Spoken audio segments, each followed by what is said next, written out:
नमस्कार, आपका स्वागत है हमारे चैनल पर। दिल्ली वक्फ बोर्ड में आपके एमएलए अमातुल्लाह खान की गिरफ्तारी के बाद जो कोर्ट है उन्होंने उनको 4 दिन की न्यायिक हिरासत में भेज दिया है। और उसके बाद अब जो दिल्ली पुलिस की एसीबी है उसने अब एक बहुत बड़ी कार्रवाई की है कि जो एसीबी की टीम जब वहां पर रेड करने गई थी अमातुल्लाह खान के ठिकानों पर, और उन ठिकानों पर जैसे ही दिल्ली की एसीबी पुलिस पहुंचती है वहां पर रेड करने के लिए, तो वहां के जो अमातुल्लाह खान के परिवार वाले हैं और अमातुल्लाह खान के जो समर्थक हैं उन्होंने जो एसीबी थी टीम थी उसको रेड करने से रोका। न केवल रोका बल्कि उनके साथ हाथापाई और मारपीट तक की। और उसके बाद अब यह बहुत बड़ी खबर आ रही है कि जब जो कोर्ट है उन्होंने 4 दिन की न्यायिक हिरासत में अमातुल्लाह खान को भेज दिया है। अभी अभी एसीबी द्वारा यह बताया गया है कि 4 जो करीबी हैं अमातुल्लाह खान के उनको गिरफ्तार कर लिया है। जो एसीबी की टीम थी उससे मारपीट करने को लेकर और उनके साथ हाथापाई और जो सरकारी काम में उसमें दखल अंदाजी करने उनसे रोकने के लिए इन चारों लोगों को गिरफ्तार कर लिया है अब जो दिल्ली की एसीबी टीम है। तो लगातार दिल्ली वक्फ बोर्ड में जो महा घोटाला हुआ है उसकी आंच अब आम आदमी पार्टी के लगातार जो बड़े चेहरे हैं उन तक पहुंच रही है। और जो दिल्ली पुलिस की एसीबी की टीम है उसकी जो जांच है वो आगे बढ़ती जा रही है। और इसमें अगर कोई भी दखल अंदाजी करता है या उनको रोकने की कोशिश करता है, जो आपने देखा होगा वीडियो में कि किस तरीके से जो लोग हैं जो एसीबी की टीम में जुड़े हुए हैं उनको जो अमातुल्लाह खान के समर्थक हैं उनके परिवार वाले हैं उनको वीडियो में देख सकते हैं आप, उनके साथ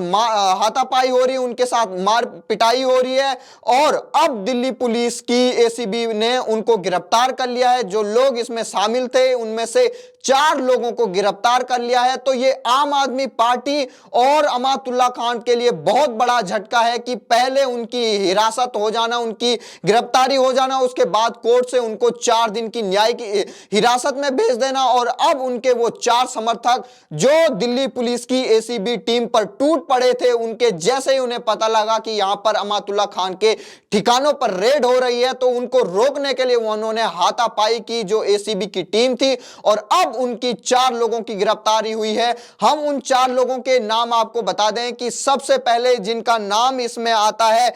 ये नाम है शकील अहमद जो 45 साल के बताए जा रहे हैं, और अफसर इसका नाम है, ये इसकी उम्र 20 साल बताई जा रही है, और अनवर ये 31 साल का बताया जा रहा है, और सिकंदर 45 साल का। ये वही 4 लोग हैं जिन्होंने जो दिल्ली पुलिस की एसीबी टीम जो रेड करने गई थी अमातुल्लाह खान के ठिकानों पर, वहां पर रेड करने गई थी। तो इन 4 लोगों ने जो एसीबी की टीम थी उनके साथ मारपीट की, उनके साथ हाथापाई की और उनको रेड करने से रोका। जो लगातार आम आदमी पार्टी की सरकार दिल्ली में चल रही है वो नए नए घोटालों के साथ, उसका बड़े बड़े घोटालों के साथ उसके जो नाम जुड़ते जा रहे हैं। और अरविंद केजरीवाल जो लगातार अपने को कट्टर ईमानदार की बात करते हैं, तो अब उनकी कट्टर ईमानदारी की जो तहखानों से निकलते हुए इन बड़े बड़े भ्रष्टाचारों के रूप में सामने आ रही है। तो लोग ये कह रहे हैं कि क्या यही कट्टर ईमानदारी की परिभाषा है कि देश में बड़े बड़े घोटाले किया जाए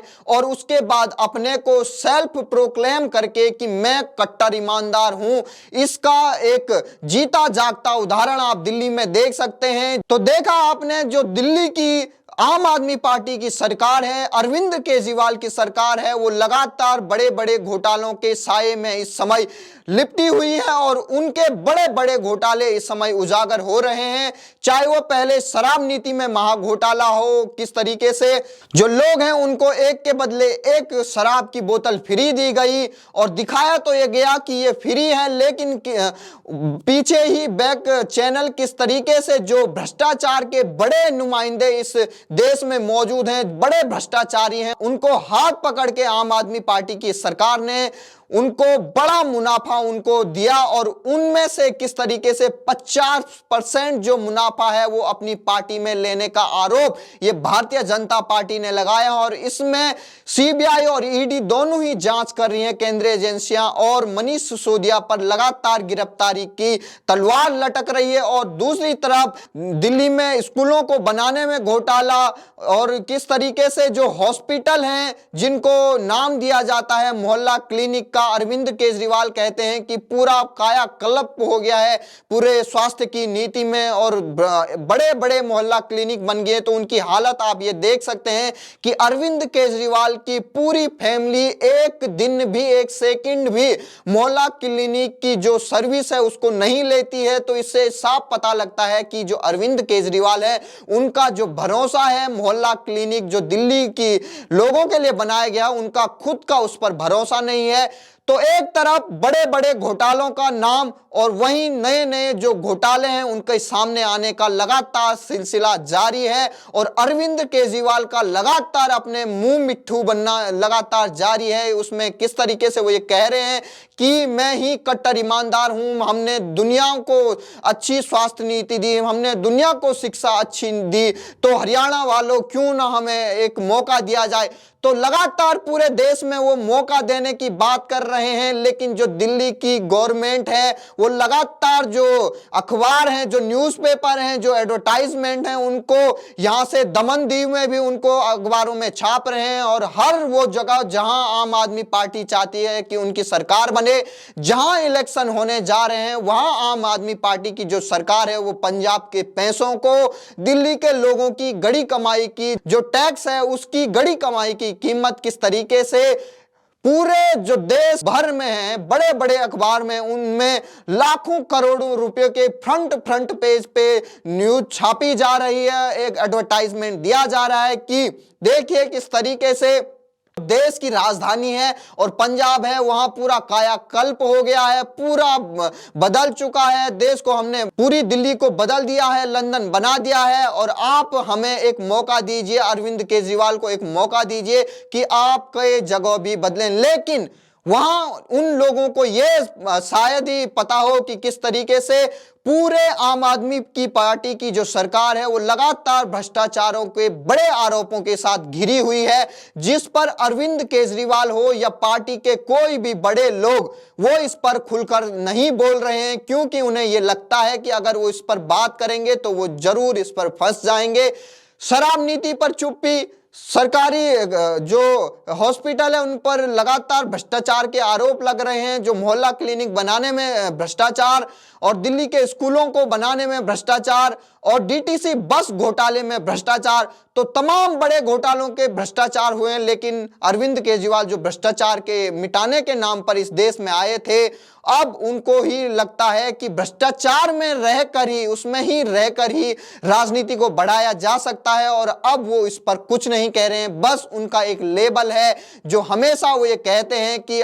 मनीष सिसोदिया सुबह 6 बजे उठ जाता है तो वो भ्रष्टाचार कैसे करेगा। तो अब अमातुल्ला खान के लिए बहुत बड़ा झटका है कि उनके 4 करीबी को दिल्ली की पुलिस जो एसीबी टीम है उसने गिरफ्तार कर लिया है और अब इन पर केस दायर कर दिया गया है, एफआईआर दर्ज कर दी गई है कि इनके साथ जो मार पिटाई हुई, जो इनकी पिटाई हुई आप समर्थकों द्वारा, इनके करीबियों द्वारा, अमातुल्ला खान के करीबियों द्वारा अब इनकी गिरफ्तारी हुई है। और कुछ और लोग हैं, क्योंकि जो आप वीडियो देख सकते हो उसमें कई लोग सामने दिख रहे हैं, तो उनकी भी गिरफ्तारी आने वाले समय में हो सकती है। वहीं एक दूसरी खबर आ रही है कि अमातुल्ला खान को एक बहुत बड़ा झटका लगा है कि जो वो अब तक ये कह रहे थे कि जो दिल्ली की एसीबी टीम है उसको रेड के दौरान कोई भी अवैध वहां पर पिस्टल नहीं मिली, उनको कोई भी अवैध हथियार नहीं मिला, ना ही उनको कोई कैश मिला। तो इसका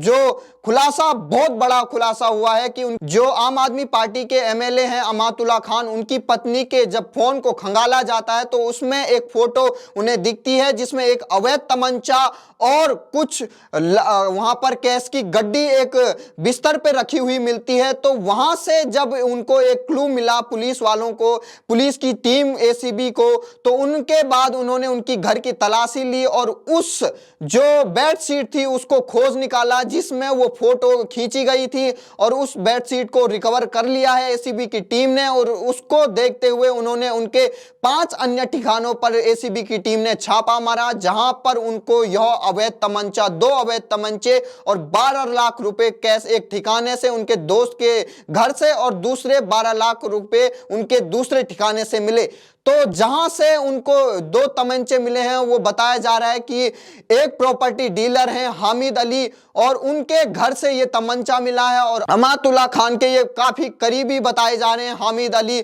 और इन्होंने अब एक बहुत बड़ा खुलासा किया है, जिस खुलासे को हम आपको बताने जा रहे हैं। जो कबूलनामा आया है हामिद अली की तरफ से, उन्होंने ये कहा है कि एसीबी टीम ने मेरे यहां पर रेड की है और रेड के दौरान उनको एक पिस्टल, 16 जिंदा कारतूस, 12 खाली कारतूस और तकरीबन 12,09,000 रुपए मेरे यहां से कैश उन्हें बरामद हुआ है। और उन्होंने ये खुलासा किया है, अपनी गलती उन्होंने स्वीकार की है कि उन्होंने अपने घर में ये अवैध तमंचा और इतने लाख रुपए यहां पर रखे हुए, उसके लिए उन्होंने जो टीम है उससे माफी मांगी है। लेकिन उन्होंने जाते जाते एक बहुत बड़ा खुलासा कर दिया है। उन्होंने ये कहा है कि जो खुद अमातुल्लाह खान है, उन्होंने जब उनको ये तमंचा और ये कैश उनको दिया था सौंपने के लिए, तो उस समय ये कहा था कि मैं बाद में आपसे बताऊंगा कि इस तमंचे का और इस कैश का क्या प्रयोग करना है। तो ये बहुत बड़ा खुलासा है कि अमातुल्लाह खान के करीबी हामिद अली ने ये खुलासा किया है कि जो ये अवैध तमंचा है, जो ये कैश है, ये मेरा नहीं है, ये बल्कि ये अमातुल्लाह खान का है और उन्होंने ही उनके घर में ये रखने को कहा था। तो अब अमातुल्लाह खान चारों तरफ से फंस चुके हैं, उनके करीबी भी गिरफ्तार हो चुके हैं और उनके जो करीबी हैं उन्होंने ये खुलासा किया है कि जो ये अवैध तमंचा है ये किसी और का नहीं बल्कि जो अमातुल्लाह खान है उसी का है। तो देखिए किस तरीके से अमातुल्लाह खान अब लगातार फंसते हुए जा रहे हैं। उनकी 4 दिन की न्यायिक हिरासत, उनके करीबियों के घर पर छापे और उसमें किस तरीके से 2 अवैध तमंचे और 24 लाख रुपए की कैश बरामद होती है, और उनके जो करीबी हैं उनका जो कबूलनामा आता है कि ये किसी और का नहीं, ये केवल अमातुल्लाह खान का है और उन्होंने ही मुझे कहा था कि अपने घर पे रखिए और मैं आपको बाद में बताऊंगा कि इसका कब प्रयोग करना है, कैसे प्रयोग करना है। तो एसीबी की टीम लगातार अपनी कार्रवाई जारी रखे हुए है और जो अरविंद केजरीवाल हैं वो इस पूरे प्रकरण पर चुप्पी बनाए हुए हैं। जिस तरीके से शराब घोटाले में उनकी चुप्पी है, जिस तरीके से स्कूल को बनाने में घोटाला हुआ उसकी चुप्पी है, डीटीसी बस खरीद घोटाला हुआ है उसमें उनकी चुप्पी है, तो इस समय जो वक्फ बोर्ड में अवैध नियुक्तियां हुई हैं 32 लोगों की भर्ती उसमें अवैध तरीके से जो अमातुल्लाह खान के करीब हैं उन्हीं को रिश्तेदारों को उसमें भर्ती किया गया है। तो अब इसमें जो भ्रष्टाचार हुआ है इस पर भी अरविंद केजरीवाल लगातार चुप्पी साधे हुए हैं। तो ये देखना होगा कि इसमें आगे क्या बड़ी कार्रवाइयां होती हैं। तो तब तक के लिए देखते रहिए हमारा चैनल। नमस्कार।